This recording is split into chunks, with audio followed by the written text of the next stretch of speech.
हे कृष्णा प्यारे मित्रों, आप कैसे हैं? ठीक है। आप सब लोग मेरे चैनल से जुड़े हुए हैं पंडित मुकेश कुमार यूट्यूब के माध्यम से, और मुझे बड़ी खुशी है कि नवरात्रि के पूर्व चल रहे हैं। आप लोग सब अपने घरों में कथा कर रहे हैं और माता रानी की पूजा कर रहे हैं। माता रानी आप सब पे कृपा करें, अपनी दया दृष्टि आप पे रखें और आपकी मनोकामना पूर्ण करें। और आप लोग सब मेरे चैनल को देख रहे हैं, इसको लाइक करें, सब्सक्राइब कर रहे हैं और बड़ा आनंद मिल रहा है। तो उसी प्रकार से आज जब हम आपके सामने नौ दुर्गा की जो कथाएं हैं जो पवित्र चल रही हैं, चौथी कथा आप लोग के सामने मैं प्रस्तुत करूंगा। आए हम देवी भागवतम महापुराण के अंदर प्रवेश करने से पहले थोड़ा मंगलाचरण करें, इसके बाद कथा को आरंभ करेंगे। ओम नमो भगवते वासुदेवाय। ओम नमो भगवते वासुदेवाय। कृष्णाय वासुदेवाय देवकी नंदनाय च नंद गोप कुमाराय श्री गोविंदाय नमो नमः। हे कृष्णा करुणा सिंधु दीनबंधु जगतपते गोपीश गोपीक कांता श्री राधा कांता नमोस्तुते। जया श्री कृष्ण चैतन्य प्रभु नित्यानंदा श्री अद्वैता गदाधार शिव साथी गौर भक्त वृंदा। हरे कृष्णा कृष्णा कृष्णा हरे हरे, हरे राम राम राम हरे हरे। आए प्यारे मित्रों, कथा के अंदर प्रवेश करते हैं और चौथी कथा, चौथी माता की कथा, और इसका जो नाम है वो है कुष्मांधा। और ये बड़ी सुंदर कथा है, तो कृपा करके आप लोग ध्यानपूर्वक इसको श्रवण करें और आनंद का अनुभव करें। माँ दुर्गा के चौथे रूप का नाम कुष्मांधा है। अपनी दिली हल्की और हंसने की वजह के द्वारा और विश्व को उत्पन्न करने की वजह से इन्हें कुष्मांधा देवी के नाम से जाना गया। जब विश्व का वजूद नहीं था, चारों तरफ अंधकार छाया हुआ था, तब इन्हीं देवी ने अपनी ज्योति से इस विश्व को उजाला दिया और उसके अंदर जो है वो रोशनी दी। तो उसी प्रकार से विश्व का आगाज हुआ था और यही इस दुनिया की आदि शक्ति और आदि रूपा है। इनसे पहले विश्व का कोई वजूद नहीं था। तो उसी प्रकार से प्यारे मित्रों, और शक्ति से ही जो है वो दुनिया का जो है निर्माण बताया गया है शास्त्रों के अंदर।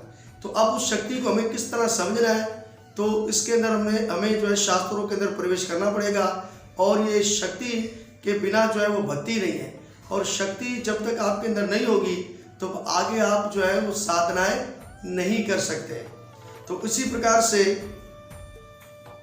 इनका निवास सूर्य मंडल के बीच के लोक में है। सूर्य में रहने की शक्ति और सहन सिर्फ इन्हीं को है, और यही सूर्य को सहन कर सकती है, और ये शक्ति केवल और केवल इन्हीं के पास है। इनके शरीर की काया और कर्ण सूर्य की भांति चमकती धमकती रहती है। इनकी शक्ति की बराबरी कोई भी नहीं कर सकता या कोई कर ही नहीं सकता। कोई भी देवी देवता इनकी शक्ति और तेज की बराबरी नहीं कर सकते। इन्हीं की शक्ति और रोशनी से दशों दिशाओं में जगमग उजाला हो जाता है, और विश्व की सभी चीजों और मनुष्यों में रहने वाली शक्ति इन्हीं से ही उत्पन्न होती है।